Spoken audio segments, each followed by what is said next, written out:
नमस्कार दोस्तों। आर्य अष्टांगिक मार्ग भगवान बुद्ध की प्रमुख शिक्षाओं में से एक है जो दुखों से मुक्ति पाने एवं तथ्य ज्ञान के साधन के रूप में बताया गया है। अष्टांगिक का अर्थ है 8 अंगों वाला। अष्टांगिक मार्ग के सभी मार्ग सम्यक शब्द से आरंभ होते हैं। सम्यक यानी अच्छी, उपयुक्त या सही। बौद्ध प्रतीकों में प्रायः अष्टांग मार्गों को धर्मचक्र की 8 ताड़ियों द्वारा निरूपित किया जाता है। ये अष्टांगिक मार्ग सम्यक प्रज्ञा, सम्यक शील और सम्यक समाधि, इन 3 के अंतर्गत आते हैं जो उक्त तालिका में दर्शाया गया है। पाली भाषा में आर्य अष्टांगिक मार्ग को अरियो अठज्जिको मड्गो कहा जाता है। आर्य अष्टांगिक मार्ग भगवान बुद्ध की अद्भुत खोज थी। सभी दुखों से वर्तमान जीवन में ही मुक्ति पाने के लिए तथा इसी जीवन में वास्तविक सुख शांति को प्राप्त करने के लिए भगवान बुद्ध ने आर्य अष्टांगिक मार्ग बताया है। अष्टांगिक मार्ग किसी एक संप्रदाय का न होकर सार्वजनिक मार्ग है, क्योंकि यह प्रकृति के नियमों पर आधारित है। जो भी व्यक्ति इस मार्ग पर चलेगा दुखों से मुक्त होगा ही। इसे स्वयं अनुभव कर जानना आवश्यक है। इसके 8 अंग इस प्रकार हैं: सम्यक दृष्टि, सम्यक संकल्प, सम्यक वचन, सम्यक कर्म, सम्यक आजीविका, सम्यक व्यायाम, सम्यक स्मृति, सम्यक समाधि। पहला नंबर सम्यक दृष्टि। सम्यक दृष्टि अर्थात सम्यक दर्शन। यहाँ दर्शन शब्द का सही और वास्तविक अर्थ है जो बात, जो वस्तु जैसी है उसे वैसे ही उसके गुण, धर्म, स्वभाव में देखना अर्थात अनुभव से जानना। अतः सम्यक दृष्टि अर्थात शुद्ध दर्शन, वास्तविक दर्शन, प्रत्येक वस्तु, व्यक्ति तथा स्थिति का यथाभूत दर्शन। सत्य दर्शन, यथाभूत ज्ञान दर्शन ही सम्यक दृष्टि कहलाती है। इसका अनुभव विपश्यना साधना द्वारा किया जा सकता है। सम्यक संकल्प। संकल्प अर्थात चिंतन मनन। हमारा संकल्प, हमारा सोच सही व सकारात्मक होनी चाहिए, अर्थात बुरे दूषित विचारों से मुक्त, राग रहित, द्वेष रहित व मोह रहित। चिंतन मनन सम्यक संकल्प कहलाता है। सम्यक स्मृति का अभ्यास करते करते विपश्यना साधना द्वारा सम्यक संकल्प का अभ्यास किया जा सकता है। तीसरा नंबर सम्यक वचन। हमारी वाणी सम्यक हो, अर्थात हम झूठ न बोलें, कड़वी भाषा बोलकर किसी का मन न दुखाएं, किसी की निंदा न करें, किसी की चुगली न करें, व्यर्थ बयानबाजी न करें, गाली गलौच न करें, मधुर बोलें, सत्यवादी हो, वाणी मृदु और संयमित हो, वाणी ऐसी हो जो 2 पक्षों को जोड़ने का काम करे, प्रेम भाव, मैत्री भाव, बंधु भाव बढ़ाने का काम करे। ऐसी वाणी को सम्यक वाणी कहते हैं। 4 नंबर सम्यक कर्म। मर्म, वचन और शरीर द्वारा किए जाने वाले कार्य सम्यक रहे अर्थात ठीक रहे। मिथ्याचार, पर स्त्री नमन, व्याभिचार असम्यक कर्म है। किसी दूसरे की वस्तु चुराना, चोरी करना असम्यक कर्म है।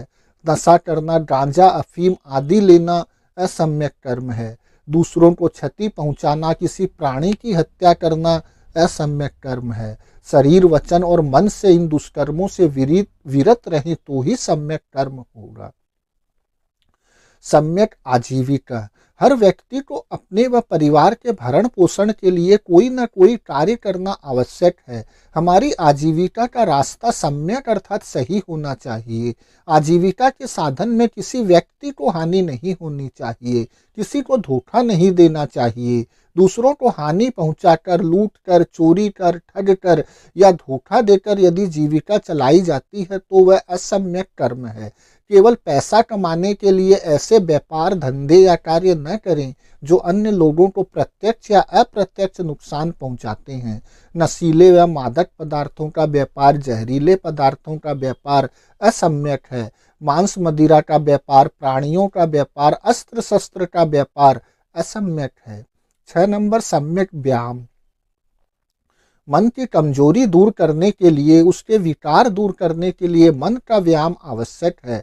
मन का स्वयं परीक्षण करें। यदि इस तथ्य का अनुभव हो कि मन में कुछ बुराई या दुर्गुण है तो उन्हें निकालने का प्रयास करें। किसी भी तरह के अवगुण या दुर्गुण हम में न आने पाए, इस बात से हमेशा सजग रहें। मन में अच्छाइयों, सद्गुणों को घर करने दें। सद्गुणोपार्जन के लिए हमेशा तत्पर रहें। अपने सद्गुणों में हमेशा वृद्धि करने का प्रयास करें। दूसरों में कुछ अच्छे गुण नजर आए तो उसे ग्रहण करने का प्रयास करें। अपने चित्त को सद्गुणों की ओर अग्रसित करने वाले इस मानसिक प्रयास को सम्यक व्यायाम कहते हैं। सम्यक स्मृति। स्मृति का अर्थ है जागरूकता, सजगता। वर्तमान क्षण में शरीर में होने वाली संवेदनाओं के प्रति सजगता व जागरूकता। शरीर और चित्त में स्वभावगत तौर पर होने वाली क्रियाओं प्रतिक्रियाओं के प्रति सचेत रहकर, जागरूक रहकर उस वास्तविकता को, उस वर्तमान सच्चाई को समता भाव से देखना परखना, यही सम्यक स्मृति है।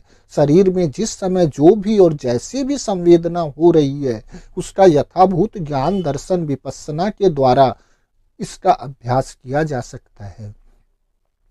अंतिम सम्यक समाधि।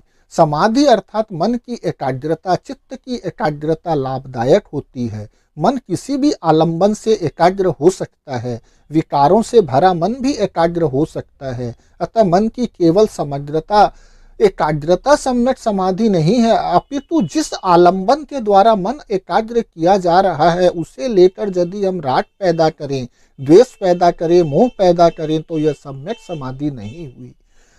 आलंबन राग विहीन, द्वेष विहीन और मोह विहीन होना आवश्यक है, यही सम्यक समाधि है। कुशल चित्त और निर्मल चित्त की एकाग्रता को ही सम्यक समाधि कहते हैं।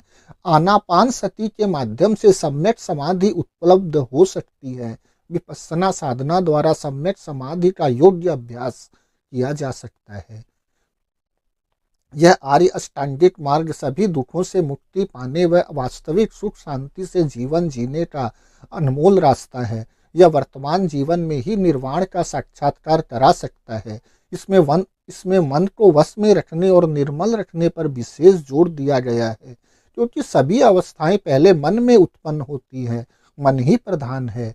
मलिन व दूषित मन से बोलने पर या कार्य करने पर दुख पीछे पीछे ऐसे ही हो लेता है जैसे बैलगाड़ी के पहिए बैलगाड़ी के बैलों के पीछे।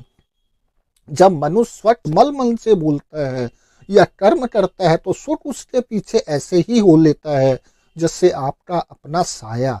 भगवान बुद्ध ने धर्म का सार इन शब्दों में बताया है, अर्थात सभी पाप कार्यों को नहीं करना चाहिए, कुशल कार्यों को हमेशा करते रहना चाहिए तथा अपने चित्त को हमेशा पूर्णतः शुद्ध निर्मल करते रहना चाहिए। यही सभी बुद्धों की शिक्षा है।